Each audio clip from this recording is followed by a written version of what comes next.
You know, there was like a theoretician in psychology long time ago. He came up with the theory of self-psychology. His name is Kohut, Franz Kohut, and he said something was very interesting. Most of us think that we talk about empathy, just putting yourself in somebody else's shoes, and you feel what they feel, which is true. But he said, like, empathy, real true empathy, is the ability to understand what the other person's need at that point of time. The ability to actually see what a person needs right now, not what we think that they need, not based on that. It's actually tuned to the person, because you might think that that's what they need right now, and all of a sudden they get to a fear mode, and so many times I see a person, I see that, then again, a client that I'm talking to, and I can see that that they listen to me, everything is good, but all of a sudden I sense that their system is start falling. They're just too Mm. overwhelmed. My tracking of them would be empathy at that point of time, for me to say, I can see you're tired a bit. It's like, is it too much for me? So they said, oh, yeah, I just got dissociated. It's like, but you attend to them, you track their needs at that point of time. That's true empathy. So what we can do is to not because to fight all the upbringing and all the pre-programming, so to speak, is so difficult. We can try not to judge, yet we judge, and then we shame ourselves for that. And there's no reason to do that, because then we're doing exactly what was done to us. The inner voice that we internalized are doing the work right now that actually happened. That's right, Oren. It's so complicated. It is It really complicated. is. We should be Yes. taught this in high school. Yeah. Oh, absolutely. They Absolutely. should teach Absolutely. these the open communication, empathy, true empathy. Because I've always said I'm empathetic, and I'm a very empathetic person. I have true empathy, but you just nailed it. I am kind, but to really, I am kind, and I'm expressing my kindness in the way that I think that they should Exactly. receive it. And if Exactly. they're not, if their experiences aren't accepting of it, it's nothing but intrusion.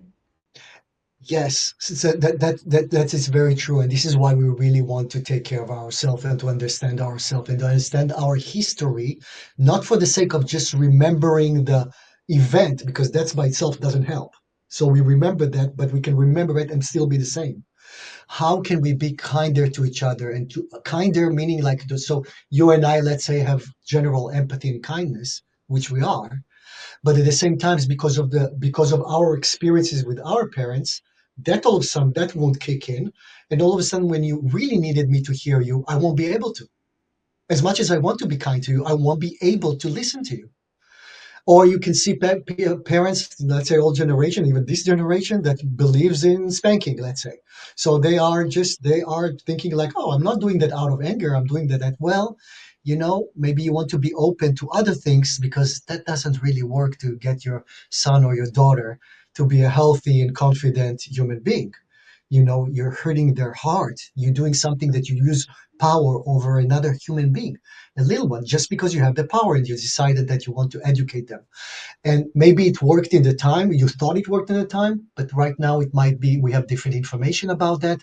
Maybe we can that. So kind of opening ourselves to things that are different than what we experienced, to understand really what's behind that, and then why people in the past, our parents, and they have different tools, the different era, they created their own different reality at the time and projected to us. Now it's part of us right now in a new different era. So we fight both the inside so many times and the outside. We want to gradually look at the inside and say, why do I respond the way I respond? That's a And good one. have conversations about that. To invite conversations about that. You see two sides. Let's say the Palestinians right now and the Israelis, and you can see very hurt two sides. Very hurt two sides. You can have 10,000 opinions of people from both sides and the rest of the world. What should happen? At the end of the day, there are people. There are Palestinians, there are Israelis, there are Americans, there are Norwegians. No matter where we are, we're people. We're not enemies. We created that in our mind that if we don't feel the same, we don't get, we need to fight. At the end of the day, there are people that suffer. Can we listen to that? Can we just listen to underneath that, to what it is to be you? rather than who's right and who's wrong. And we're so concentrated on who's that we are right and the other side is wrong. We're missing the point. We're missing the boat. And the boat is underneath that. There's a lot of people, all many people suffer. Any side. Can we have that conversation about what it is to be you? And Mm. once we are holding that up, imagine you had a conversation of you take like, let's say right now with the conflict in the Middle East, you take four Israelis that suffered and that let's say got the hostage situation and you take them and you take four people from the Palestinian side who lost their home, who lost people, and just have them talk about what it is to be you, rather than you are the one that killed me.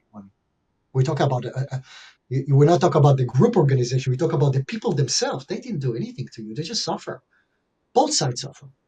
And if so many times you kind of feel like, oh, but they're like this and they're like that. We're kind of making like why we are right and we're the victims and they're the perpetrators. Well, I challenge you to see people rather than perpetrators and victims, rather than people that are both people that got hurt, that responding in a different way, you know?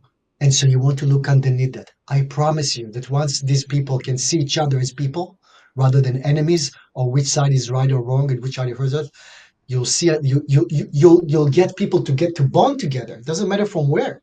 Both these Israelis and Palestinians that suffer, if they could put aside who started, whose right it is, who's not right it is, but what it is to be you right now, they will be relate to each other like no others because they know what it is to be the other side. That's a perfect example of generational teaching your child what your parents taught you lives on to the next generation. The stories live on to the next generation. Yeah. That's a perfect example. I think that somehow we need to get you into every household in the entire world so that they can learn how to communicate, because I think the first step is just knowing you don't know what you don't know. You don't know Knowing what you don't know. this conversation is so unlike what so many people have ever experienced. So I'm excited to get this conversation out to the world and have them listen to this, take in what they can, learn from your other videos that you have, Thank you, Christine. and then we can all just better communicate with one another, be more truly empathetic. And that's all we need. We just need to be loved and safe, safe and loved, and then everybody do their own in a different way, and we all feel safe. You know, it reminds me, Christine, when I see many couples that are coming to couple counseling, and they are could not be different with how they go about things, and they keep hurting each other just the way their parents did. They actually so many times we choose unconsciously. We want to choose somebody that maybe were not like our parents, ending up to choose exactly the ones that inside are the same. Because like Why does it how did happen? I? Well, because that's what we know inside. That's the lock and the key that was molded when we were young, and that's what we're inviting to ourselves. But that's a different topic. What I'm trying to say, what to say by that, people come to me in very, very different opinions, just like life and left and right in politics. Try to get people to talk about it. They'll just try to just immediately it's going to be loud and going to be it's not going to go anywhere. And that's the world that we stuck into there, unfortunately. Nobody listened to each other. There's so many opinions, but nobody really listened to what it is to be us in this point. Then we'll find a very common ground. So what I do in those sessions, I don't try to fix something that is not really fixable that way. I'm not trying to convince anybody to be on my side, and I can't convince him or her or whatever it is to be on their side. They're very foreign in how they are. Yet I'm trying to go into underneath that. Underneath that, I'm doing this because it actually goes together like a common denominator. They feel helpless themselves. Both feel helps. Both feel separated from each other. Both feel wants to get each other, yet they're throwing stones at each other. Isn't that tragic? So what I'm trying to just do is actually let them to talk what it is to be you with all of that, and then the other one talks, and they actually feel the same way. Can we stay together with that? Can we Hmm. hold that part together? Because you both underneath that feels exactly the same. You just cope with that very differently, and unfortunately, you get less of what you want or need by going upstairs and try to find your opinions rather than be with that part that feels actually helpless, alone from each other, uncertain, volatile. All the things that in the macro, the macro and the micro are the same. They're different. The world right now needs a lot of therapy, unfortunately. So all we can do is just try to hold things together and open conversations about what it is to be us.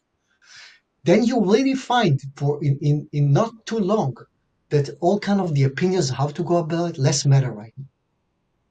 Mm. They're kind of almost getting diffused because you really answer the real quest inside for safety, for being loved, to be understood, to all these things that we're all share together as human beings. Once we do that, once we open those conversations, once we are going underneath that, what it is to be the us, not how we should go about that, then we're going about it in a different way. So we don't try to fix that by doing this, but we're actually holding together those very different opinions and going underneath that to see what it is to be you. What that you'll find out that both Democrats are scared and the Republicans are scared. It's the same thing. Everyone goes about it in a very different way.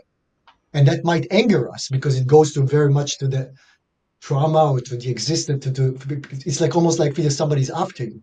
But if we can just put that aside for a second and just kind of going what it is to be you right now. We're all human. We all kind of like have the same denominator of being human. We're both getting scared when it's not safe. We need to be loved. We won't want to be alone with things. We want to be heard. All these very basic things. So there's a lot of noise. And this is why I kind of saying like just keep away from that noise because the moment you go into that, you're already lost.